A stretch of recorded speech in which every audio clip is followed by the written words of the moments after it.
Assalamualaikum warahmatullahi wabarakatuh. Alhamdulillahirabbil alamin wa bihi nasta'in wa ala umuri dunya wa din wassalatu wassalamu ala asyrafil anbiya'i wal mursalin wa ala alihi wa sahbihi ajma'in amma ba'du. Yang terhormat Ibu Surimi SPD SD selaku Kepala Sekolah SD Negeri Kebuan, yang saya hormati Bapak Ibu Guru SD Negeri Kebuan beserta tenaga pendidikan. Pertama, mari kita panjatkan puja dan puji syukur kehadirat Allah Subhanahu wa Ta'ala karena telah banyak melimpahkan rahmat, taufik, hidayah serta inayahnya kepada kita semua, sehingga kita dapat berkumpul pada pagi hari ini dalam acara sosialisasi penerapan budaya positif dalam keadaan sehat walafiat. Amin ya rabbal alamin. Yang kedua, tak lupa salawat serta salam kita haturkan kepada junjungan kita Nabi besar Nabi Agung Muhammad sallallahu alaihi wasallam yang selalu kita tunggu syafa'atnya di hari yaumul akhir nanti. Yang ketiga, saya di sini sebagai pembawa acara akan menyampaikan susunan acara pada pagi hari ini. Yang pertama, pembukaan. 2, menyanyikan lagu Indonesia Raya. 3, sambutan kepala sekolah. 4, pemaparan materi. 5, penutup. Acara yang pertama yaitu pembukaan. Marilah kita buka acara pada pagi hari ini dengan bacaan Al-Fatihah. A'udzu billahi minasyaitonir rajim. Bismillahirrahmanirrahim. Alhamdulillahi rabbil alamin. Arrahmanir rahim. Maliki yaumiddin. Iyyaka na'budu wa iyyaka nasta'in. Ihdinas siratal mustaqim. Siratal ladzina an'amta 'alaihim ghairil maghdubi 'alaihim waladdallin. Semoga dengan bacaan Al-Fatihah tadi dapat memperlancar acara pada pagi hari ini. Acara yang kedua yaitu menyanyikan lagu Indonesia Raya yang akan dipimpin oleh Ibu Sri Naimah SPD. Kepada beliau kami persilahkan. Hadirin dimohon berdiri. Bapak Ibu, marilah kita menyanyikan lagu Indonesia Raya dengan hitungan 4/4. Hiduplah Indonesia Raya, 1, 2, 3. Indonesia tanah airku, tanah tumpah darahku. Di sanalah aku berdiri, jadi pandu ibuku. Indonesia kebangsaanku, bangsa dan tanah airku. Marilah kita berseru, Indonesia bersatu. Hiduplah tanahku, hiduplah negeriku, bangsaku, rakyatku semuanya. Bangunlah jiwanya, bangunlah badannya untuk Indonesia Raya. Indonesia Raya, merdeka, merdeka, tanahku, negeriku yang ku cinta. Indonesia Raya, merdeka, merdeka, hiduplah Indonesia Raya. Indonesia Raya, merdeka, merdeka, tanahku, negeriku yang ku cinta. Indonesia Raya, merdeka, merdeka, hiduplah Indonesia Raya. Hadirin mohon duduk kembali. Acara selanjutnya yaitu sambutan kepala sekolah oleh Ibu Surini SPD SD. Kepada beliau tempat dan waktu kami persilakan.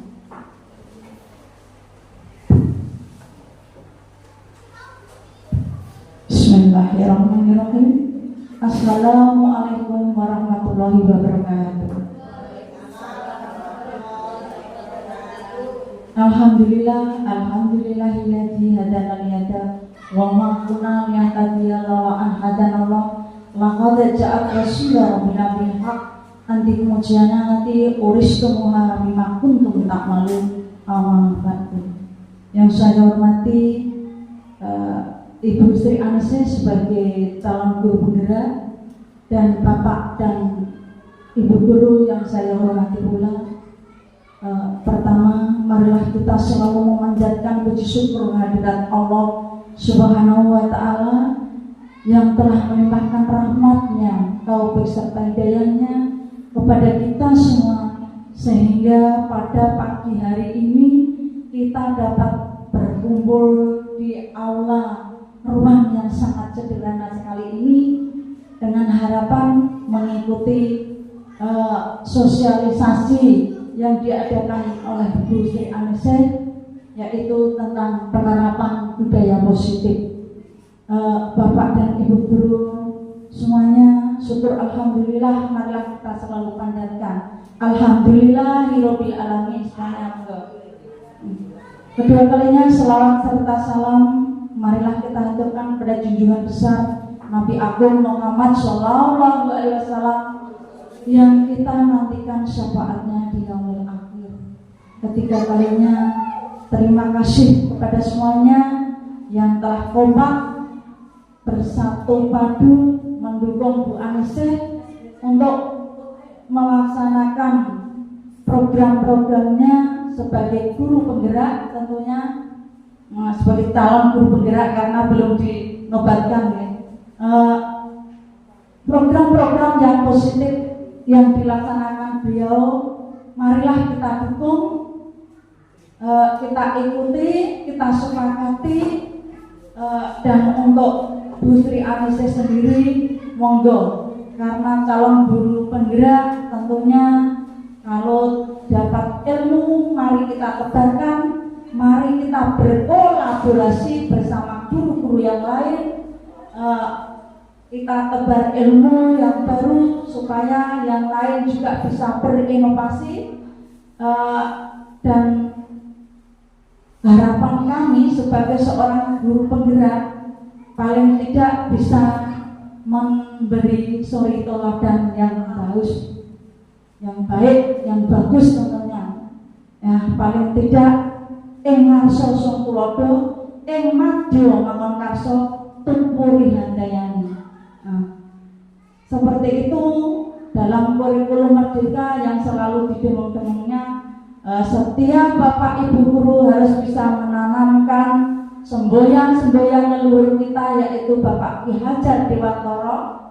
Itu memang di mana tempat, kapan saja, dalam keadaan yang bagaimana saja patut kita laksanakan, patut kita budayakan. Itu paling tidak sebagai seorang guru harus bisa seperti itu, apalagi sebagai calon guru penggerak. Nantinya akan terjun ke masyarakat, mungkin setelah ini nanti penjenengan ditugaskan di mana, yang penting siap melaksanakan hal-hal yang positif. Tentunya kita budayakan hal-hal yang positif, program-program yang baik kita laksanakan, yang di sekolah pembiasaan yang baik supaya anak didik kita bisa menjadi anak didik yang berkualitas tentunya. Tidak hanya berkuantitas jumlahnya tapi berkualitas harapannya. Baik dari segi akademik maupun non akademik. Harapan kita seperti itu. Tentunya sebagai seorang guru penggerak, marilah kita selalu berkolaborasi dengan teman-teman, selalu berinovasi, selalu memberi wacana pembaruan sehingga teman-teman kita bisa tertularkan. Alhamdulillah di sini sudah berkembang, di SD Kebuan Tercinta ini sudah ada 2 calon guru penggerak yang tentunya harus bisa memberi suri teladan kepada teman-temannya tentang baik kedisiplinan maupun tingkah laku dan lain sebagainya. Saya harap bisa menempatkan diri sesuai dengan tupoksinya. Tentunya dalam program guru penggerak yang kalian lakukan, yang baik-baik, yang positif tentunya kita sepakati. Untuk Bu Anissa sendiri, marilah kita isi dengan program-program unggulan di SD ini kita kembangkan supaya SD kita ini bisa selalu berbicara dalam kancah hal apapun. Alhamdulillah dalam kancah lomba-lomba SD kita di tingkat kecamatan selalu dapat menjuarai. Alhamdulillah dalam event-event apapun selalu bisa berkomentar. Itu syukur kita, juga upaya kita. Terima kasih kepada Bapak dan Ibu guru semuanya. Cancut tali mangganya. Mari kita bergerak maju menuju Indonesia baru. Terima kasih. Demikian yang dapat saya sampaikan. Mohon maaf kiranya apabila ada tutur kata yang tidak berkenan bagi Bapak Ibu semuanya. Akhir kalam, wassalamualaikum warahmatullahi wabarakatuh. Waalaikumsalam warahmatullahi wabarakatuh. Terima kasih. Semoga apa yang disampaikan oleh Bu Suri ini tadi dapat bermanfaat bagi kita semua. Acara selanjutnya yaitu pemaparan materi yang akan disampaikan oleh Ibu Sri Anissa SPD SD. Kepadanya tempat dan waktu kami persilakan.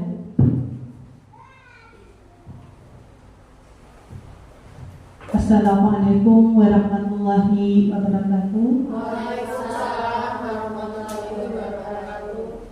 Yang terhormat Ibu Surini selaku Kepala SD Negeri Kebuan, yang saya hormati Bapak dan Ibu Guru SD Negeri Kebuan.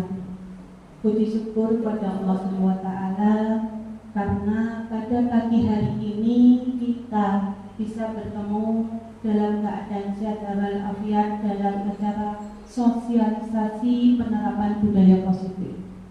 Sholawat serta salam mari kita haturkan kepada junjungan kita Nabi Agung Nabi Muhammad SAW yang kita tunggu syafaatnya di hari akhir nanti.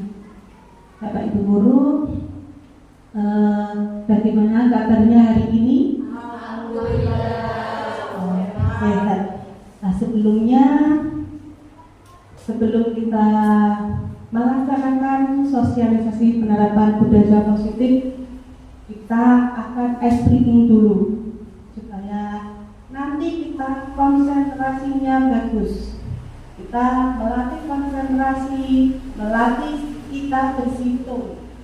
Ya, setelah itu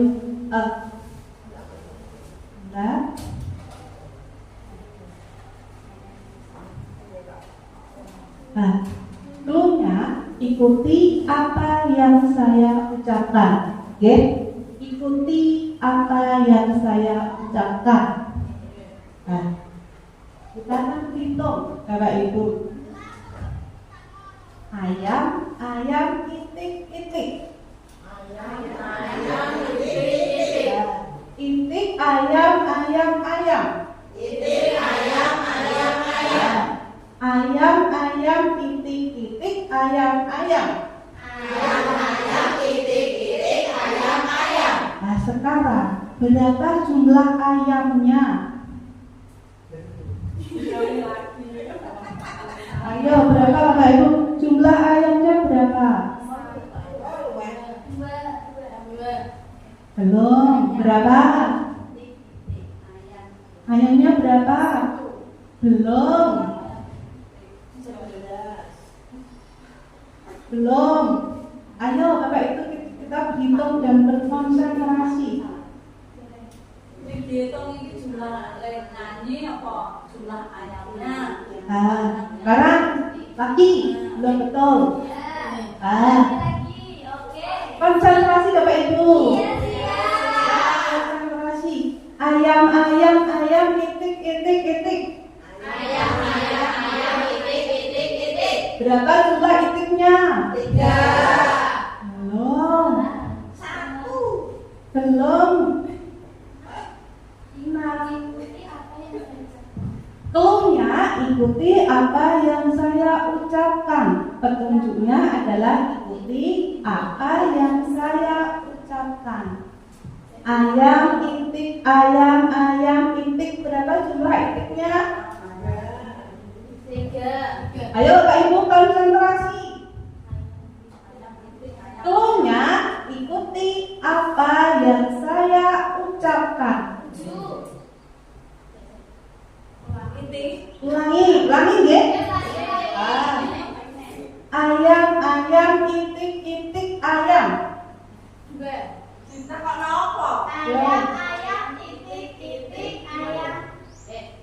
Berapa jumlah itiknya? Belum.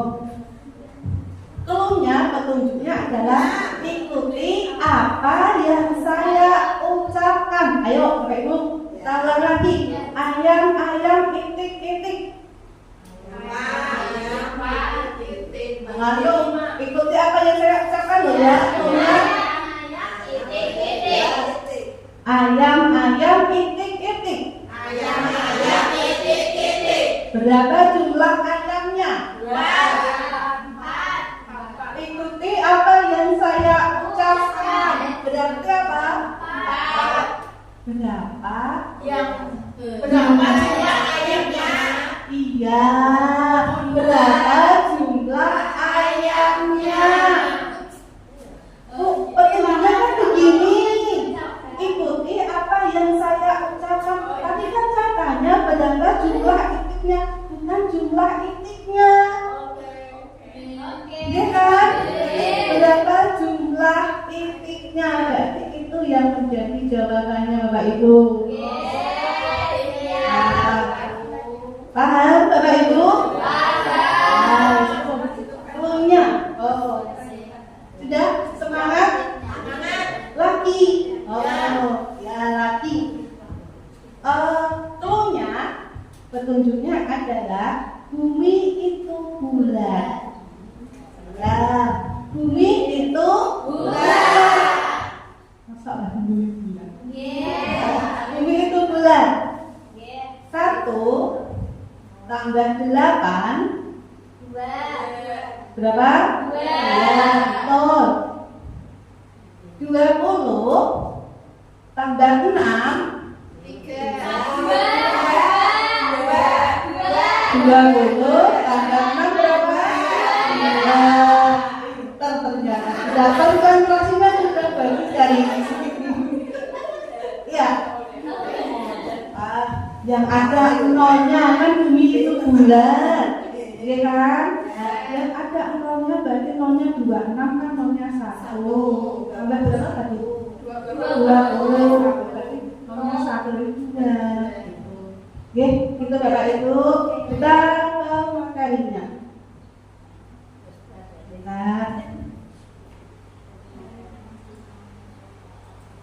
Sekarang latar belakang budaya positif. Adapun latar belakang budaya positif ini sesuai dengan filosofi Ki Hajar Dewantara yang mengumpamakan sekolah itu sebagai ladang tempat persemaian bibit-bibit. Agar bibit itu berkembang maksimal, maka petani dapat memperbaiki tanah, memelihara bibit tanaman, memberi pupuk dan air, membasmi ulat-ulat dan jamur-jamur yang mengganggu bibit-bibit tanaman tersebut. Jadi sekolah itu kita ibaratkan sebagai ladang. Nah, sedangkan siswanya kita ibaratkan sebagai tanamannya. Sedangkan kita sebagai Bapak Ibu guru adalah sebagai petaninya. Nah, kitalah yang dapat menentukan siswa kita. Kalau kita tidak memberikan perlakuan yang baik, walaupun bibitnya unggul, tidak memberi pupuk, tidak memberi air yang cukup, maka hasilnya tidak akan sesuai harapan walaupun bibitnya bagus. Jadi tugas kita sebagai seorang guru adalah mendidik agar siswa dapat tumbuh dan berkembang secara maksimal sesuai dengan apa yang kita harapkan. Nah, sekarang konsep budaya positif yang pertama adalah perubahan paradigma belajar. Yang kedua, konsep disiplin positif dan motivasi. Yang ketiga adalah kebutuhan dasar. Yang keempat, 5 posisi kontrol. Ini saya biasanya agak apa ya? Mau naik ke seleo sih ngomong, aku agak bingung. 5 posisi kontrol. Terus yang ini keyakinan kelas. Dan yang terakhir adalah segitiga restitusi.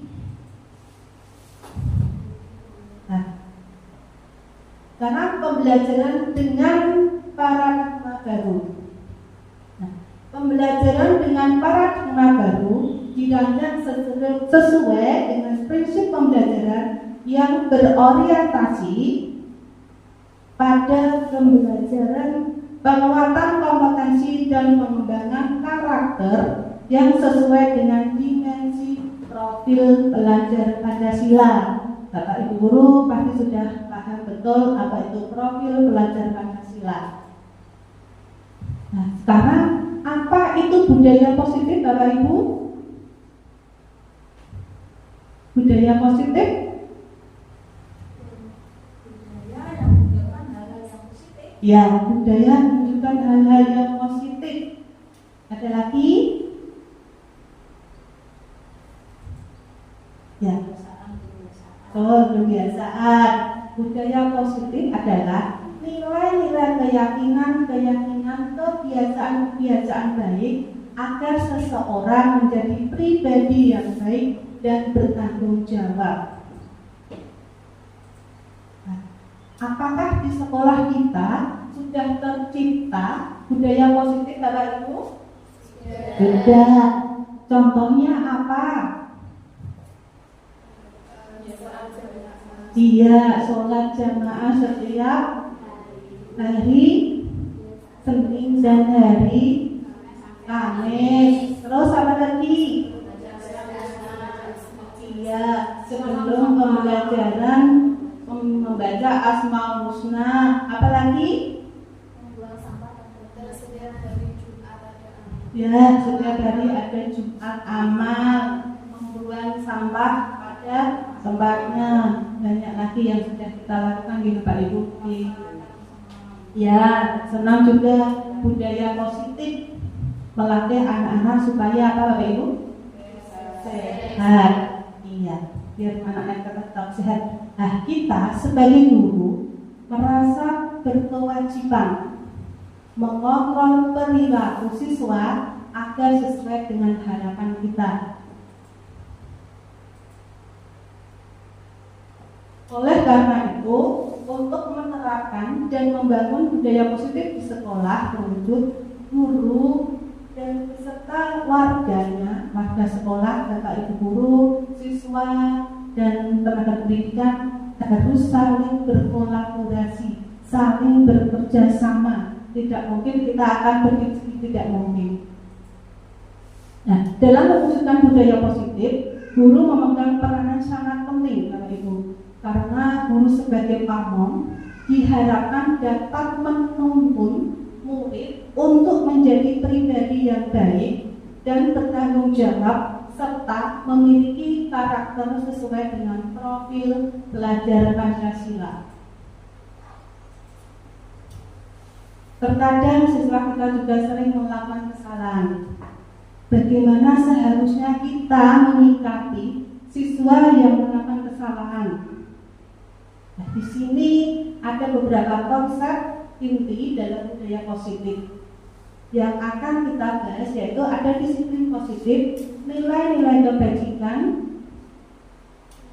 motivasi perilaku manusia, kebutuhan dasar manusia, 5 posisi kontrol keyakinan kelas, dan segitiga restitusi.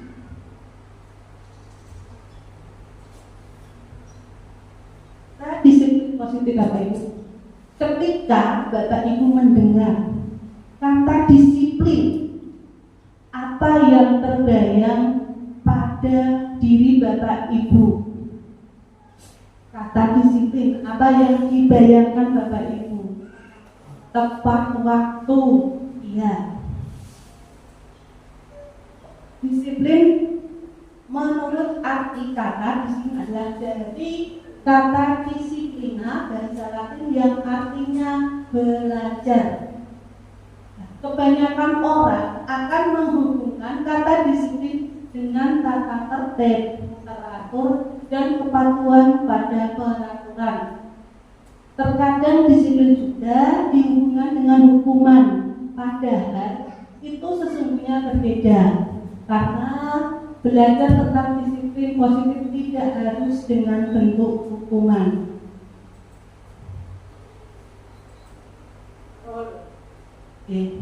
Murid yang memiliki disiplin positif akan memiliki motivasi internal yang tinggi dalam menguasai diri untuk melakukan tindakan sesuai dengan nilai-nilai kebajikan universal.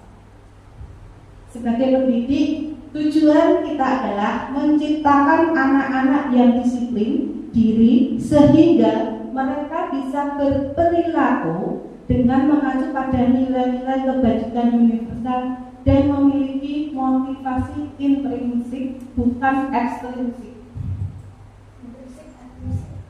Nah, sekarang ini ada nilai-nilai kebajikan universal, yaitu nilai-nilai kebajikan dan sifat-sifat positif yang manusia yang merupakan tujuan mulia yang ingin dicapai setiap individu. Contoh nilai kebajikan positif yaitu profil belajar Pancasila, beriman dan bertakwa pada Tuhan Yang Maha Esa, berakhlak mulia, mandiri, bergotong royong, berkebinekaan global, bernalar politis dan kreatif. Nah, sekarang ini adalah teori motivasi perilaku manusia, yaitu yang pertama ada motivasi eksternal, yaitu dari luar diri. Nah, ini adalah untuk menghindari ketidaknyamanan atau hukuman. Disiplin itu untuk menghindari ketidaknyamanan atau hukuman. Dia mau disiplin karena dia takut akan hukuman atau tidak nyaman. Yang kedua adalah untuk mendapatkan imbalan atau penghargaan dari orang lain. Saya disiplin, saya hadir tepat waktu, biar nanti saya kepala sekolah saya senang. Nah, biar saya tidak ditegur. Nah, itu motivasi eksternal. Nah, sekarang motivasi internal. Untuk menjadi orang yang mereka inginkan dan menghargai diri sendiri dengan nilai-nilai yang mereka percaya. Yang itu adalah menghindari lingkungan dan pemberian penghargaan agar meminimalisir motivasi eksternal dalam diri murid. Nah, sebagai seorang guru, kita hadir tepat waktu nih Bapak Ibu. Kira-kira motivasi apa yang mendasari Bapak Ibu guru melakukan tindakan tersebut? Nah, ini ada tindakan dan motivasinya. Memberi contoh yang baik pada murid. Motivasinya apa Bapak Ibu guru? Eksternal apa internal? Memberikan contoh yang baik pada murid. Internal. Berarti kita akan memberikan contoh. Itu internal. Cara tanggung jawab dan tugas kita menghargai diri sendiri. Apa motivasinya?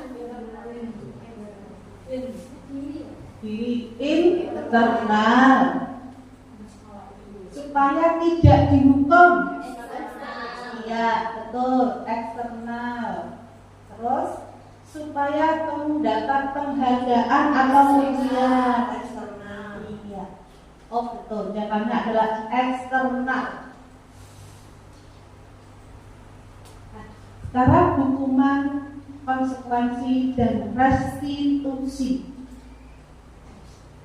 Hukuman adalah bentuk prosedur atau tindakan yang diberikan kepada individu atau kelompok atas kesalahan, pelanggaran, atau kejahatan yang telah dilakukan dalam bentuk penguatan negatif.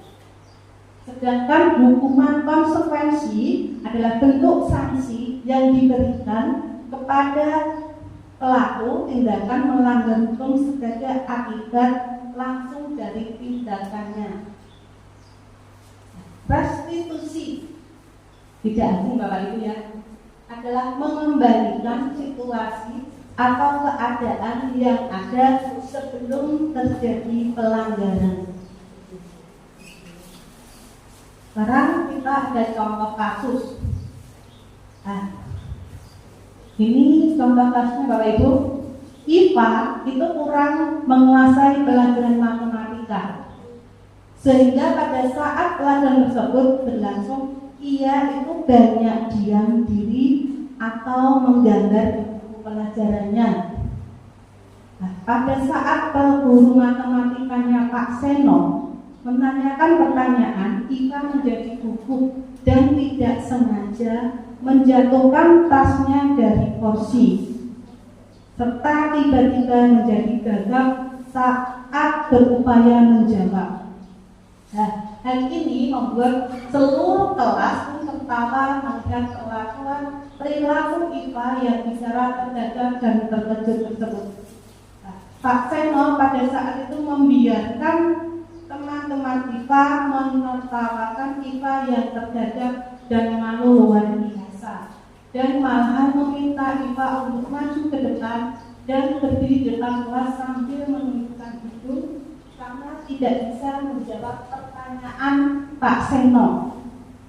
Kelas semakin gaduh Bapak Ibu, ramai kan Bapak Ibu. Ada teman otomatis kalau ada anak yang satu maju melakukan kesalahan, temannya pasti tertawa.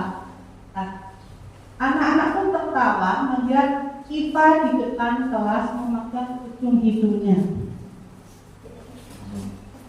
Pertanyaannya yang pertama, apakah Anda setuju dengan tindakan Pak Seno terhadap IPA?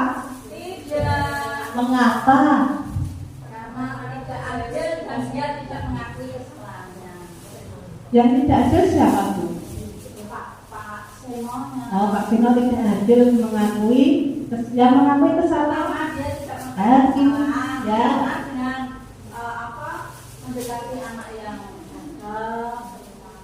Ya. itu kan harusnya diberi motivasi sekali dari hari paling tidak bagaimana solusinya supaya anak itu tidak memendam diri atau mengecilkan diri. Iya betul Bu Biner. Ada lagi yang punya pendapat? Ada? Setuju Bapak Ibu? Setuju dengan pendapatnya Bu ini atau ada yang pendapat yang lain? Setuju. Berarti tidak setuju dengan tindakan Pak Seno, karena kita harus memberi motivasi mengapa IPA itu tidak suka pelajaran matematika. Terus menurut Anda, tindakan Pak Seno terhadap IPA adalah hukuman atau konsekuensi? Menurut Anda, tindakan Pak Seno itu terhadap IPA tadi loh ya, yang menyuruh ke depan kelas memecah hidung, itu termasuk hukuman atau konsekuensi? Hukuman. Ya, tuh, itu termasuk hukuman. Nah, sekarang contoh melakukan tindakan hukuman, konsekuensi dan restitusi. Tindakannya adalah sesuatu yang menyakitkan harus terjadi. Konsekuensinya adalah sesuatu yang menyakitkan terjadi sementara. Itu konsekuensinya. Restitusi akan menjadikan seseorang menjadi bertanggung jawab.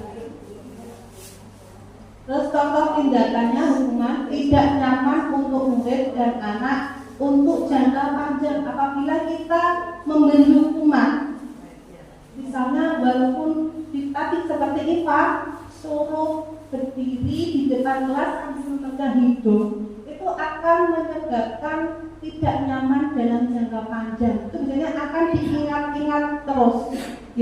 Terus kalau konsekuensinya tidak nyaman untuk murid, anak atau anak untuk jangka pendek. Misalnya tadi IPA, kalau kita sudah buat kesepakatan, biasanya kita buat kesepakatan dulu, itu dia akan konsekuensinya kalau dia tidak mendengarkan akan disuruh ke depan, akhirnya dia akan dapat konsekuensinya seperti itu. Restitusinya adalah menguatkan untuk murid atau anak dalam waktu jangka panjang. Sekarang tindakannya adalah yang murid atau anak akan tersakiti.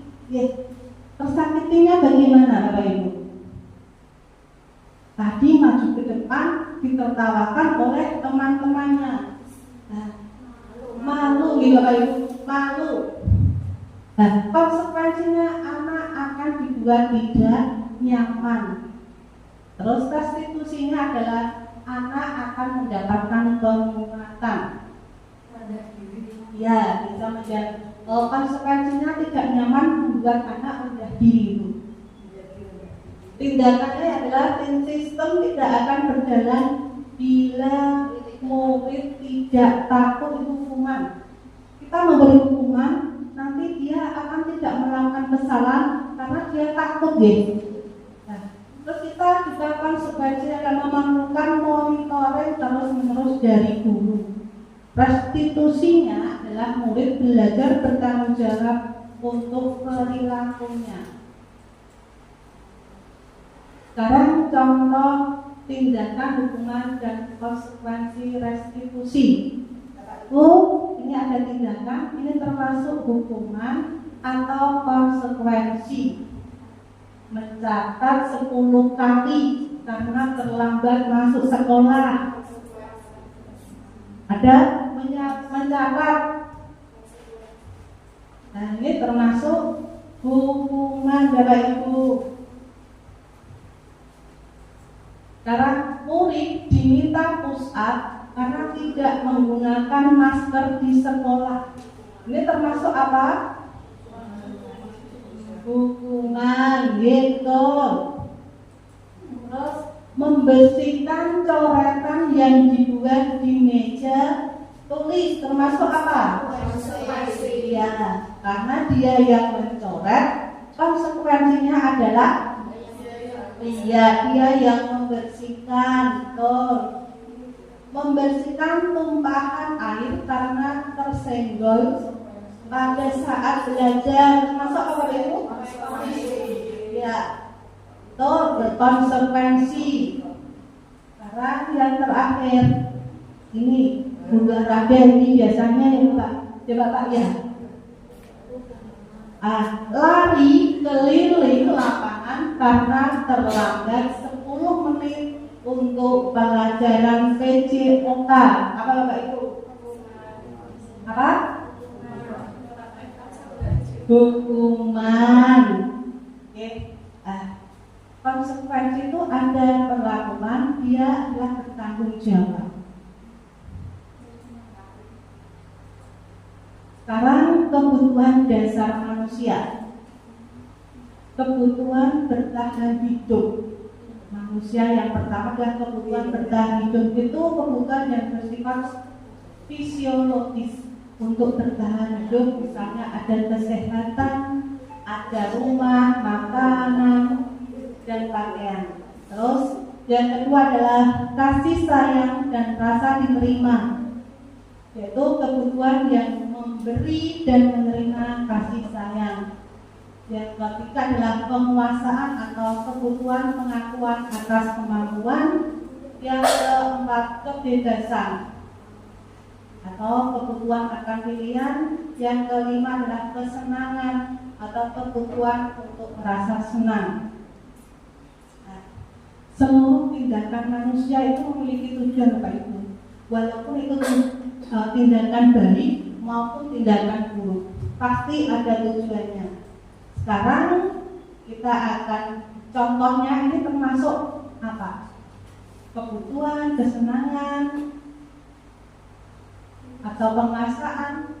Doni sering kali meminta bekal makan siang temannya dengan paksa. Itu termasuk apa?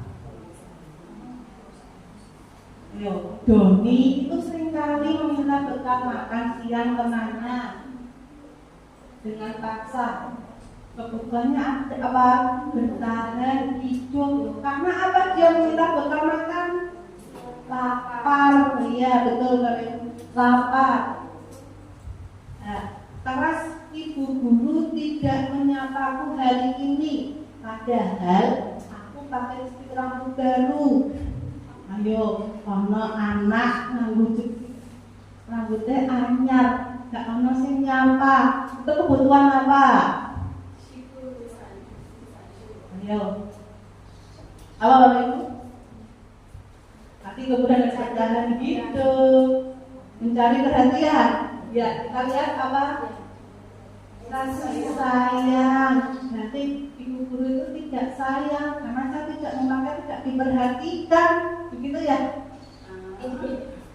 Iya, kita biasakan anak-anak setiap pakai baru mesti pamer. Bu, jepit rambutku baru. Bu, sepatu saya baru. Iya kan?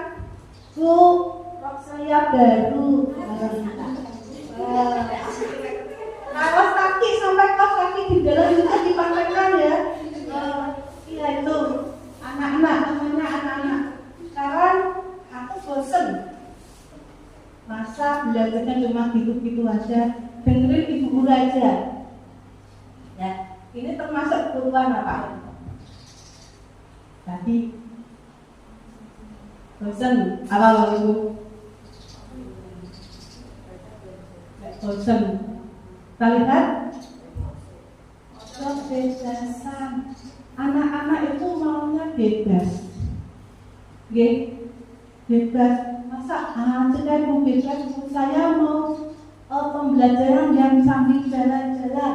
Saya mau berenang. Pak, saya mau berenang ya Pak ya. Mintanya biar kebebasan, biar tidak bosan. Masa di setiap hari juga kelas saya sekali-kali keluar, itu namanya kebebasan, kebutuhan untuk bebas. Aku sebel gambarku tidak rapi, malah ibu guru nunjukin ke teman-temanku di depan kelas. Ayo, ini termasuk kebutuhan apa? Sebel, terus gambarnya udah rapi, dipandang sama kancane, rasanya piye Bapak Ibu? Malu kan? Nah, kita lihat adalah penguasaan. Berarti dia belum menguasai gambarnya, tapi malah diperlihatkan kepada teman-temannya. Itu berarti penguasaan.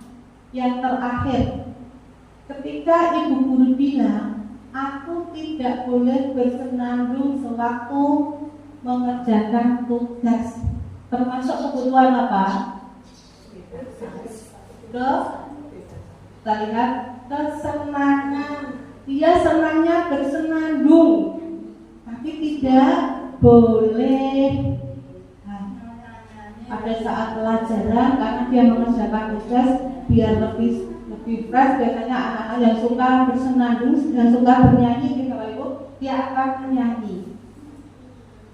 Nah, sekarang ada 5 posisi kontrol seorang guru. Nah, kalau ini ada tak pelan-pelan gitu, biar tidak keseleo. Nah, satu, kita sebagai penghukum. Iya Pak Ibu. Kita sebagai penghukum. Nah, yang kedua adalah sebagai pembuat merasa bersalah. Kita sadari atau tidak kita sadari, itulah posisi kita sebagai guru. Yang ketiga sebagai teman. Yang keempat sebagai pemantau, dan yang kelima sebagai manajer. Nah, Bapak Ibu guru, ini kita akan ke yang pertama, sebagai seorang penghukum. Nah, seorang penghukum biasanya menggunakan hukuman fisik maupun verbal. Orang-orang yang menjalankan posisi penghukum senantiasa mengatakan bahwa sekolah memerlukan sistem atau alat yang dapat lebih menekan murid-murid lebih dalam lagi. Nah, guru-guru yang menerapkan posisi penghukum akan berkata, patuhi aturan saya, atau awas ya, kamu selalu saja salah. Itu sebagai penghukum. Selalu, pasti selalu yang terakhir selesai. Kita sadari atau tidak sadari, kita biasanya pakai yang ini Bapak Ibu. Guru seperti ini senantiasa percaya hanya ada satu cara agar pembelajaran bisa berhasil, yaitu dengan cara dia. Sekarang seorang guru sebagai membuat merasa bersalah. Ini yang membuat murid merasa bersalah. Nah, posisi ini guru akan bersuara lebih lembut. Pembuat rasa bersalah akan menggunakan keheningan yang membuat orang lain merasa tidak nyaman, bersalah, atau rendah diri. Kata-kata yang keluar dengan lembut akan seperti, ini contohnya, ibu sangat kecewa sekali dengan kamu. Berapa kali Bapak harus memberitahu kamu ya? Nah, itu membuat rasa bersalah. Gimana coba kalau orang tua kamu tahu kamu berbuat begini? Di posisi ini, murid akan memiliki penilaian diri yang buruk tentang diri mereka, sehingga murid merasa tidak berharga dan telah mengecewakan orang-orang yang telah disayanginya. Selanjutnya ke posisi kontrol yang ketiga, yaitu guru sebagai teman. Posisi ini guru tidak menyakiti murid, namun akan tetap berupaya mengontrol murid melalui persuasi. Posisi teman pada guru bisa negatif maupun positif. Nah, ini kata-katanya adalah, ayo bantulah demi Bapak ya. Nah, ayo ingat tidak bantuan Bapak selama ini. Atau ya sudah, kali ini tidak apa-apa, nanti ibu bantu bereskan. Hal negatif dari posisi teman adalah bila suatu saat guru tersebut tidak membantu, maka murid tersebut akan kecewa dan akan berkata, saya pikir Bapak dan Ibu teman saya. Murid merasa dikecewakan dan tidak mau berusaha lagi. Hal lain yang timbul adalah murid hanya akan bertindak untuk guru tertentu, yang guru yang dianggap sebagai teman, dan tidak untuk guru lainnya. Murid akan bergantung pada guru tersebut. Tadi cuma satu teman, misalnya pada Pak Faris, dan dia akan bergantung Pak Faris. Kalau Pak Faris tidak ada, dia akan tidak mematuhi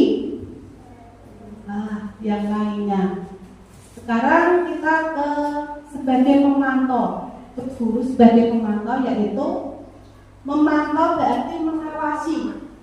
Kita mengawasi Bapak Ibu. Nah, ada saat kita mengawasi, kita bertanggung jawab atas perilaku orang-orang yang kita awasi.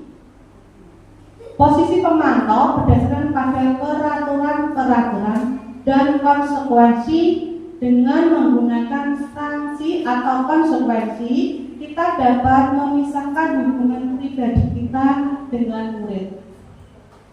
Nah, sebagai seorang yang menjalankan posisi pemantau, pertanyaan yang diajukan seorang pemantau adalah peraturannya apa? Apa yang telah kamu lakukan? Sanksi atau konsekuensinya apa? Nah, itu untuk posisi pemantau. Yang ini adalah yang terakhir adalah posisi manajer. Posisi manajer adalah posisi di mana guru berbuat sesuatu bersama dengan murid, mempersilahkan murid untuk mempertanggungjawabkan perilakunya, mendukung murid agar dapat menemukan solusi atas permasalahannya sendiri. Nah, seorang manajer akan berkata, apa yang kita yakini, itu berarti kembali ke keyakinan kelas. Apakah kamu meyakininya? Nah, jika kamu meyakininya, apakah kamu bersedia memperbaikinya? Jika kamu memperbaiki hal ini menunjukkan apa tentang dirimu? Apa rencana kamu untuk memperbaiki hal ini? Nah, itu tugas seorang manajer, itu bukan mengatur perilaku seseorang. Kita membimbing murid untuk dapat mengatur dirinya. Seorang manajer bukan memisahkan murid dari kelompoknya, tapi mengembalikan murid tersebut ke dalam kelompoknya dengan lebih baik dan kuat. Oke, sekarang kita akan melihat posisi kontrolnya ada di mana. Patuhi aturan saya atau awas. Posisi kontrol kita sebagai apa, Bapak Ibu? Penghukum, betul, penghukum sekali. Ibu sangat kecewa sekali dengan kamu. Posisinya apa? Kontrolnya? Iya, pembuat merasa bersalah. Bagus. Jika sudah kali ini tidak apa-apa, nanti ibu bereskan. Posisi kontrolnya apa? Iya, betul, teman. Apa yang telah kamu lakukan? Posisinya apa? Sudah deh? Kita lihat jawabannya apa? Pemantau. Apa yang telah kamu lakukan? Apa konsekuensinya? Itu termasuk pemantau. Yang terakhir, jika kamu meyakininya, apakah kamu bersedia memperbaikinya? Iya, bagus sekali, manajer. Nah, setelah Bapak Ibu tadi ke posisi kontrolnya sudah paham, kita keyakinan kelas Bapak Ibu. Nah, keyakinan kelasnya adalah menumbuhkan budaya positif. Keyakinan kelas merupakan nilai-nilai kebajikan yang disepakati bersama dan dapat memotivasi seseorang dari dalam atau motivasi intrinsik. Seseorang akan lebih tergerak dan bersemangat untuk menjalankan keyakinannya daripada mengikuti peraturan. Nah, sekarang mengapa kita menggunakan kata keyakinan bukan peraturan? Nah, nih, mengapa kita memiliki peraturan tentang menggunakan helm saat mengendarai motor? Mengapa? Demi keselamatan. Ya. Mengapa ada peraturan dilarang merokok di sekolah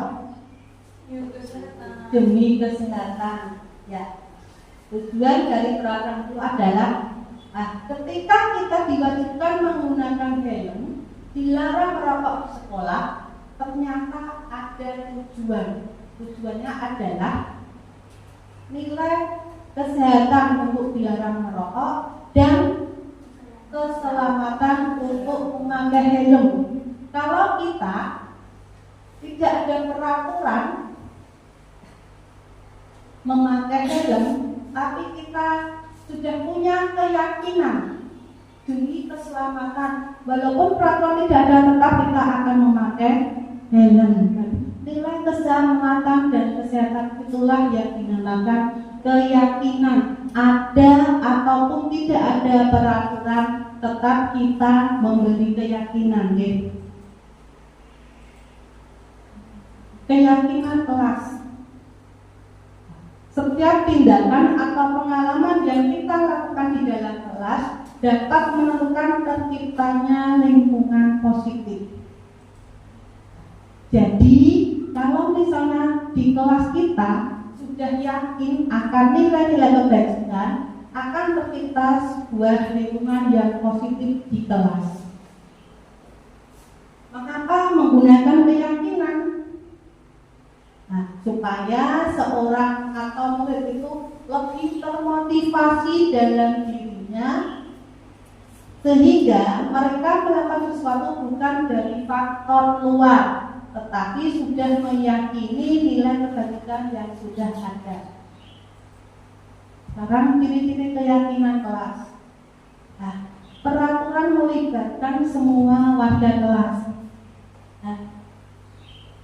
Ini melibatkan warga kelas, berarti bukan kita sebagai guru, tapi semua siswa akan dilibatkan. Semua siswa dalam misalnya dalam kelas 6, berarti semua siswa dilibatkan dalam membuat keyakinan kelas. Terus digunakan dalam kalimat positif. Misalnya dilarang membuang sampah. Itu kalimat positif apa negatif? Kalau dilarang itu berarti negatif. Kita gunakan kalimat positifnya bagaimana? Ya, ayo membuang sampah atau membuang sampah. Ya, membuang sampah di tempatnya. Itu kalimat positif Bapak Ibu. Karena tidak dibuat dalam jumlah banyak sehingga mudah diingat dan dipahami oleh seluruh siswa. Misalnya saling menghormati. Anak akan lebih mudah daripada dalam kelas kita harus saling menghormati seluruh warga kelas. Lalu panjang ya Pak Ibu. Saling menolong. Kata-katanya singkat dan mudah dipahami oleh seluruh siswa. Yang ketiga, dapat ditinjau kembali dari waktu ke waktu. Jadi keyakinan kelas kita itu bisa dirubah Bapak Ibu. Kita misalnya membuat keyakinan kelas dalam waktu 1 minggu. Kita 1 minggu yang akan datang kita sudah boleh membuat lagi, tidak masalah. Atau setiap hari dibuat keyakinan kelas yang berbeda. Jadi dilibatkan seluruh siswa, kita akan libatkan apa yang akan jadi keyakinan kelas kita. Contoh pelaksanaan keyakinan kelas. Pertama adalah mengenalkan keyakinan kelas itu kepada peserta didik. Dikenalkan. Ini loh, kita akan membuat keyakinan kelas. Setelah disusun keyakinan kelas bersama peserta didik, kita akan menyusun bareng-bareng Bapak Ibu. Kita susun dengan anak-anak. Misalnya kita akan siapa yang mau keyakinan kelas kita apa? Menghormati teman, boleh. Jadi kita sudah punya satu keyakinan menghormati teman. Untuk besok pun kita akan bisa ubah. Sekarang adalah membiasakan penerapan keyakinan kelas untuk menumbuhkan kedisiplinan pada peserta didik. Biasanya anak-anak kalau tidak kita buatkan keyakinan, yaitu kerjakan tugas, kita membuat keyakinan kelas, mengerjakan tugas tepat waktu. Kalau dia sudah punya keyakinan, dia akan menumbuhkan disiplin dalam diri sendiri. Otomatis keyakinan kelas kita apa? Adalah bertanggung jawab. Otomatis dia akan melaksanakan tugasnya sampai selesai. Gitu. Selanjutnya, kegiatan membuat keyakinan kelas. Yang pertama kita akan berdiskusi tentang peraturan. Diskusikan dulu peraturan kelasnya apa. Setelah itu kita akan merumuskan peraturan menjadi keyakinan. Karena ada peraturannya adalah hadir tepat waktu. Ada kan di peraturan setelah kita hadir tepat waktu. Nah, kita membuat keyakinan hadir tepat waktu boleh, karena itu sudah merupakan kata positif. Setelah itu kita akan menempelkan keyakinan kelas itu, akan kita tempel di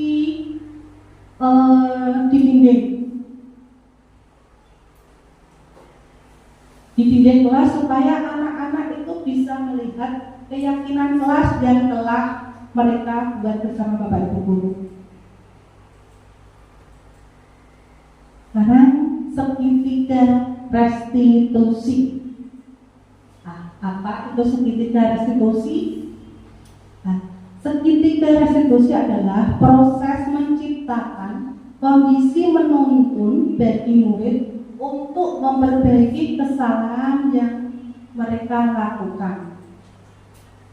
Dengan penerapan segitiga restitusi diharapkan dapat meningkatkan motivasi murid untuk lebih baik sepanjang hidupnya. Ini Bapak Ibu, segitiga restitusinya. Sekarang ada validasi tindakan yang salah. Itu kamu tentu punya alasan mengapa melakukan itu. Itu validasi, kita akan memvalidasi tindakannya itu salah. Berarti setelah salah itu kamu pasti punya alasan.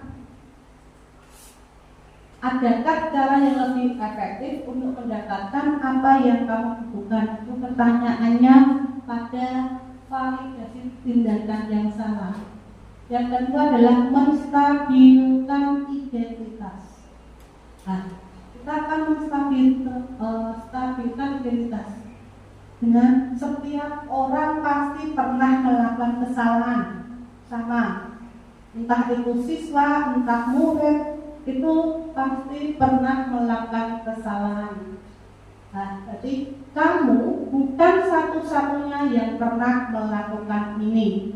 Misalnya ada anak yang membolos, kan bukan satu-satunya yang pernah melakukan ini. Dia akan menstabilkan identitasnya dulu. Yang ketiga adalah menanyakan keyakinan. Setelah sudah distabilkan identitasnya, kita akan menanyakan keyakinan. Keyakinan kelas apa yang telah kamu sepakati? Kamu ingin menjadi orang seperti apa? Dan itu dari segitiga restitusi. Tahapan segitiga restitusi menstabilkan identitas, merubah orang-orang yang merasa gagal karena berbuat yang salah menjadi orang yang sukses, mampu meyakinkan mereka atau siswa menenangkan dan mencari solusi permasalahannya. Memvalidasi tindakan yang salah yaitu untuk memahami kebutuhan dasar yang mendasari tindakan tersebut. Kita memahami alasan mereka berbuat kesalahan, kita paham. Terus menanyakan keyakinan. menanyakan keyakinan yang sudah disepakati untuk mencari solusi permasalahannya. Nah, terima kasih.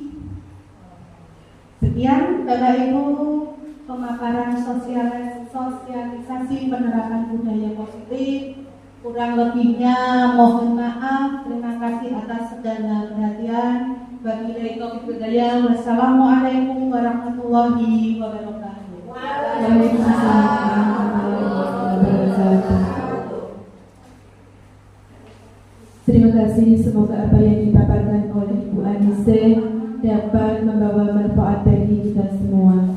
Acara yang terakhir yaitu penutup. Marilah kita tutup acara pada pagi hari ini dengan bacaan hamdalah.